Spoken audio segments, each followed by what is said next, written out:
ফেরি না থাকায় অবর্ণনীয় দুর্ভোগে পড়েছেন পিরোজপুর ও বাগেরহাটের ৩টি উপজেলার কয়েক লাখ মানুষ।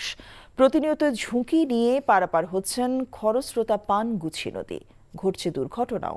প্রাকৃতিক দুর্যোগে ফেরির পল্টু নষ্ট হওয়ার অজুহাতে দীর্ঘ ১৮ বছরেও চালু হয়নি কলারণ সন্ন্যাসী ফেরিঘাটটি।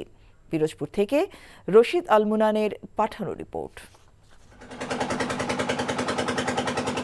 এক যুগেরও বেশি সময় ধরে জীবনের ঝুঁকি নিয়ে খরস্রোতা পানগুছি নদী পার হচ্ছে পিরোজপুর ও বাগেরহাটের কয়েক লাখ মানুষ। একটি ফেরির জন্য লাখো মানুষের কান্না কেউ শুনতে পায়নি।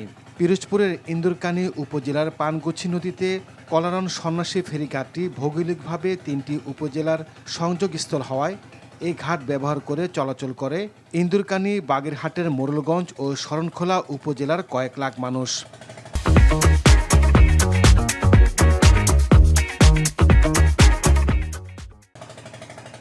২০০৬ সালের ৪ আগস্ট এই পয়েন্ট দিয়ে চালু হয় ফেরি চলাচল,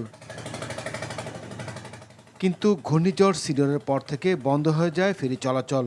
মুমূর্ষ রোগী নিয়ে নদী পার হতে অনেক সময় পথে তাদের মৃত্যু হয়। মোটরসাইকেল সহ হালকা যান ঝুঁকি নিয়ে ট্রলার করে নদী পার হয়। ভয় লাগে না? তুফান আছে, বাতাস আছে, অনেক সময় তো অনেক ট্রলার পড়েও গেছে, মানুষ মরেও গেছে।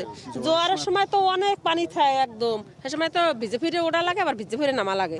এখন বর্তমান আসলে তো নৌকা ট্রলার, অনেক মুরব্বীরা, অনেক মহিলারা, বাচ্চারা ভয় পায়। যখন তুফানের দিন আসে তখন ভয় পায়, সেই জন্য আমাদের ফেরি যাওয়া দরকার।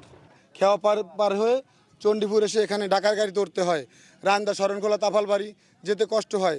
দুর্গম মহিলাদের এখানে আসার জন্য এরা বসে থাকে, এখানে খেওয়ায় আসতে উঠতে চলতে হয়। এর জন্য এখানে আমাদের ফেরি দরকার। মংলার থেকে খুলনা হয়ে তারপরে পিরোজপুর যেতে হয়। এখন এই জনদুর্ভোগ যাতে অতীতের মতো আর পোহাতে না হয়, সেজন্য আমরা আপত্তি জানাচ্ছি, যেহেতু এখানে পুনরায় যেন ফেরিটা চালু হয়। দ্রুত সমস্যা সমাধানের আশ্বাস দিলেন জেলা প্রশাসক।